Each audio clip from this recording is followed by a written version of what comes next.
Can you ask Doug, how was it working with Wasp on the Crimson Idol album? I think you played what, one song on that one? Can you ask Doug, how was it like working with Wasp on the Crimson Idol album?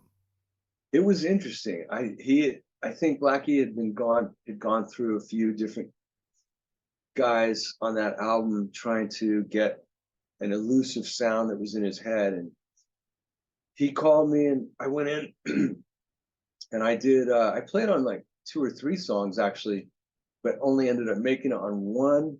Mm-hmm. And he called me.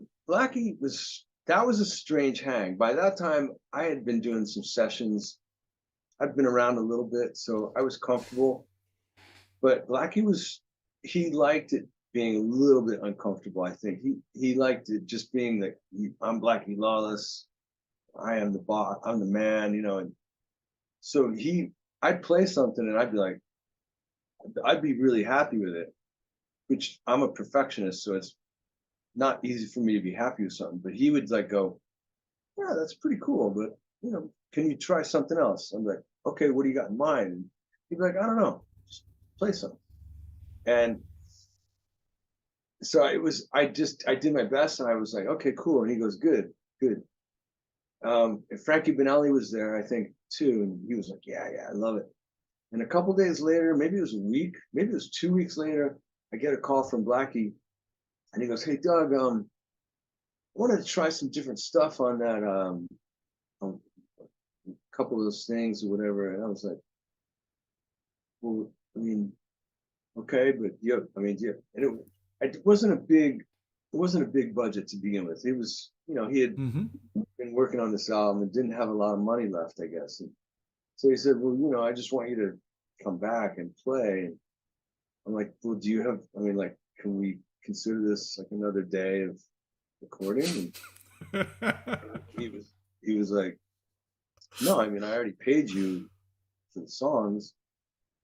And I was like, no, I know, but you were happy with it when I left. What happened? He goes, well, I just got some new ideas and I want to try it again. And I don't know. I think I had some other stuff going on. I was just like, Blackie, look, man, I'm happy to come in and play, but I mean, this is my gig. I gotta, so it didn't work out. I just said, if you got a budget of any kind, call me back. And he said, no, I really, want you to come in and play again because I already paid you.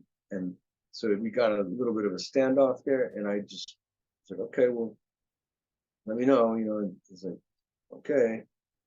And eventually I found out that he used one of the solos. So, and trust me, he still got a deal for that one solo. I mean, it wasn't, and it wasn't about that anyways. I definitely wanted to do the session and I was excited about it, but it was a Doug, you little, got to eat. Everyone's got to eat, right? Everyone's got to pay bills, right? Is at the end yeah. of the And day, then, right? but there's been a lot of times when I do stuff on, on spec, they call it on spec, Mm-hmm. or I'll do stuff as a favor because I care about, what somebody's doing, or I got extra time and I'm free. And I was like, okay, I'm not, you know, I'm happy to do it, but, I was probably busy and just didn't have the time. But I do like playing on other people's things sometimes when I Sure, of can. course, when you can. Jim Harrison goes, Blackie got the 2-for-1 deal.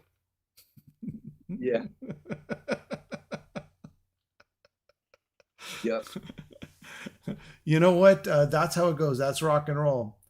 That's Um, rock and roll, Jimmy. I mean, hey, that's rock. at least I got on there. That's cool. I'm part of the W.A.S.P history.